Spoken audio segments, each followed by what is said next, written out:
Titula a esta hora El País de España. Guillermo Lasso, he escogido gobernar 6 meses en el purgatorio en lugar de 2 años en el infierno.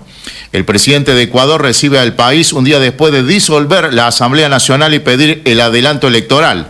Se considera víctima de una persecución política por haber aumentado las incautaciones de droga, según lo que dice esta entrevista en el diario El País de España. Pero agradecemos a esta hora que nos atiende, nos brinde un informe al periodista de Ecuador, Andrés Reliche. Andrés, Eduardo Germán, desde la multiplataforma aquí en la provincia argentina de La Rioja, te saluda. ¿Cómo te va? Buenas tardes. Hola Eduardo, ¿cómo estás? Mucho gusto a ti y a tu audiencia. Buenas tardes. Listo para lo que necesites conocer. Bueno, muchas gracias, Andrés. ¿Nos puede hacer a esta hora cuál es lo que se vive en Ecuador, en sus calles? ¿Cuál es la repercusión de todo lo que han sido noticias a nivel internacional ustedes, por favor?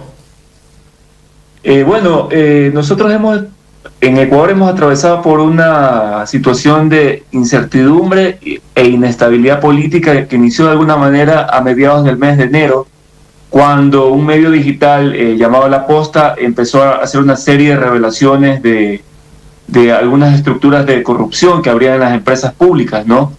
Esto generó, hubo denuncias incluso que vinculaban una posible vinculación del narcotráfico a través del cuñado del presidente Guillermo Lasso, el señor Danilo Carrero, un empresario de Guayaquil, y unos socios de este señor, para contar bien la historia, un socio se llama Rubén Cherres, y a partir de ahí empezó una investigación en la Asamblea Nacional.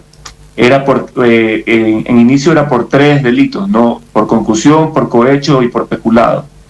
Pero a la Asamblea, al activar este mecanismo de investigación y control político y llegar al juicio político, que fue lo que estaba sucediendo el día martes y el miércoles antes de que el presidente decrete la muerte cruzada, tenía que pasar por un dictamen de la Corte Constitucional, que es el máximo organismo de control constitucional, y la Corte delimitó estos 3 delitos que te mencioné, solamente el delito de peculado, y eso era lo que está investigando la Asamblea Nacional. Como te decía, el día martes ya la Asamblea inició el primer la primera careo de pruebas, ¿no?, a la que asistió el presidente Guillermo Lasso. Los acusadores presentaron sus pruebas de cargo.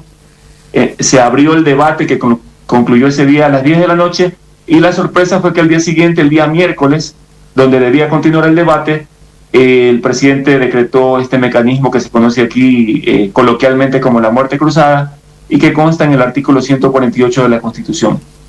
Si me permites, antes de tu siguiente pregunta, si bien es cierto, este mecanismo es constitucional porque está en la Constitución, valga la redundancia, se ha interpretado como que fue un fraude o una ilusión del presidente Guillermo Lasso para evadir la votación que se iba a dar, o que estaba previsto que se dé el sábado, que es mañana, ¿no? Y que obviamente ya no se va a dar, ¿no? En esa situación estamos, pero el país está tranquilo, ¿no? Sí, porque, mira, nosotros, Argentina tiene muchos problemas en estos momentos a nivel económico, ¿no? Porque es noticia internacional, ¿no? Nosotros tenemos muy devaluado nuestro dinero. Pero teníamos con problemas a nivel institucional era Perú, y ahora aparece Ecuador. Es como si América Latina estaría convulsionada. ¿Vos compartís estos criterios? Comparto contigo. De hecho, está la situación de Perú, ¿no?, que vino de alguna crisis política que derivó incluso en la salida de Pedro Castillo. Acá incluso se tomaba como una situación análoga el tema de Pedro Castillo, porque había algunos elementos que eran similares, ¿no? El único elemento que no era similar era de que aquí sí consta la posibilidad que el presidente destituya a la Asamblea o cierre la Asamblea, como ha pasado, ¿no? Ahora lo que han pasado son hechos bastante relámpagos, diría yo, porque como te decía, el día martes inició el juicio político, el miércoles iba a continuar y el sábado se esperaba que haya la votación, pero nos encontramos con que el día miércoles ya no había asamblea. Se presentaron 6 demandas de inconstitucionalidad para que las atienda la Corte Constitucional, que las despachó anoche, también increíblemente en un tiempo relámpago, Y anoche mismo, ya en una especie de política de hechos consumados, el Consejo Nacional Electoral ya llamó a las elecciones anticipadas. Es decir, ya la Asamblea ni los asambleístas ya no tenían la posibilidad de reclamar, y ahora los ecuatorianos ya más bien estamos viendo quiénes serían los candidatos a estas elecciones anticipadas que se llevarían a cabo en el mes de agosto. Y sí, nuestro país ha venido últimamente de tumbo en tumbo, al igual que en el tema político, ¿no? Igual que algunos países de Latinoamérica, ¿no? Sí. Andrés, recién me marcaba, el país está tranquilo. O sea, digamos, es como si fuera una pelea, que es gravísimo por lo que está pasando a nivel de las instituciones, pero digamos, el pueblo hace su vida normal, o sea, están abiertos los comercios, o sea, van los chicos a la escuela, etcétera, etcétera. Sí, no hubo una alteración, a pesar de que se pensaba que podría haber protestas. Hay una organización que es bastante importante, que es la Confederación de Nacionalidades Indígenas, que concentra a todas las comunidades indígenas del país, ¿no? Y que es bastante fuerte, ¿no? Cuando llaman a movilizaciones, ha habido casos en que hay presidentes que se han caído, ¿no? El caso de Lucio Gutiérrez, el caso de Yamil Maguad, el caso de Abdalá Bucaram, ¿no? En 3 ocasiones han tumbado presidentes, como se dice.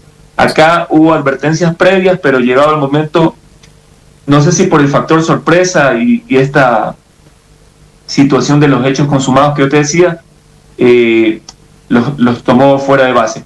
De hecho, hace unos minutos, antes de este contacto, hace una hora, se reportan protestas en la Universidad Central en Quito, pero digamos como que está focalizado en estudiantes universitarios, ¿no? No creo yo que podría haber una progresividad o que haya una escalada en el tema de la intensidad de las protestas. En general el país está tranquilo. ¿Sabes también por qué? Porque la Asamblea tenía índices de popularidad entre el 8 y el 6%. En tanto, el presidente Lasso tiene también una baja popularidad que va a aceptación a su gestión, que está entre el 12 al 10%, ¿no? Sí. Igual era una especie de pelea una especie de matar o morir, ¿no? O la Asamblea lo destituía primero a Lasso, y Lasso usó el factor sorpresa y destituyó a la Asamblea. Sí, por último, Andrés, y agradeciendo tu tiempo, mira, te hago el escenario. Argentina tiene en estos momentos un grave problema económico. Nosotros tenemos muy alto el dólar y muy bajo nuestro peso, nuestro dinero. Correcto. Y acá se ha hablado mucho del caso de Ecuador y la dolarización de su economía. Ya no le pregunto al Andrés periodista, sino le pregunto al Andrés ciudadano común, ecuatoriano, que va al supermercado. ¿Cómo se presentó ese plan? Si ha tenido beneficios, ha sido o tener rechazo vos de lo que ha pasado con el dólar en tu país, porque acá uno de los candidatos a presidente está presentando como plan la dolarización y se habla permanentemente de Ecuador. ¿Nos podés describir, por favor? Pero te lo pido ya a nivel personal, o sea, como una opinión tuya, como un habitante de Ecuador, uno más que anda por sus calles. Sí, entiendo totalmente. De hecho, la dolarización fue parte de una medida improvisada. Y bueno, toca igual hacer el relato, ¿no? Fue una medida improvisada cuando el expresidente Yamil Maguad estaba también contra las cuerdas, ¿no? Y decretó primero un feriado bancario, que es una especie de corralito como ustedes sufrieron en Argentina, y luego la dolarización, porque también acá había altos, la inflación estaba por los cielos, ¿no? Estaba desatada.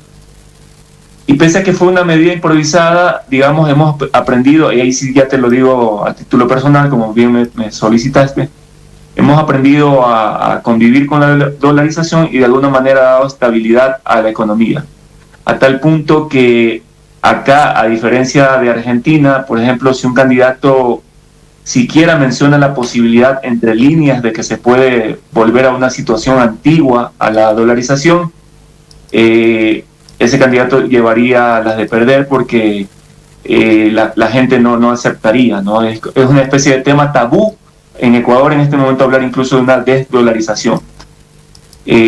Acá más bien ha habido candidatos en las elecciones anteriores que prometían ya no solamente mantener la dolarización, sino incluso ponerla en la Constitución para que sea irreversible esta medida de moneda nacional, ponerla a un nivel de moneda nacional incluso, perdón, sí. Eduardo. Bueno, Andrés, te agradezco muchísimo desde la Argentina por este servicio, es muy importante para nosotros y para conocer en vivo y en directo de lo que está pasando en estos momentos. Te mando un abrazo y bueno, esperemos que todo vaya con cierta normalidad en esta normalidad que está viviendo este país hermano. Un abrazo y un saludo para ti y para toda tu gente. Un abrazo a ti y a la audiencia y espero haber aportado con algo, ¿no? Bueno, hasta luego, gracias. Andrés Reliche, periodista de Ecuador, hablando de lo que ha decidido el presidente de ese país, disolver el Congreso y convocar elecciones generales anticipadas para el 20 de agosto. Y ya que lo teníamos, le hemos preguntado sobre el tema de la dolarización de la economía de Ecuador. Ustedes escucharon lo que opina este periodista, pero que era más que periodista, se lo preguntaba como un ciudadano más. A las 19:20, Don Chino, cámbiame y regresamos con el programa, que es lo que tenemos, la famosa hoja de ruta. Vamos.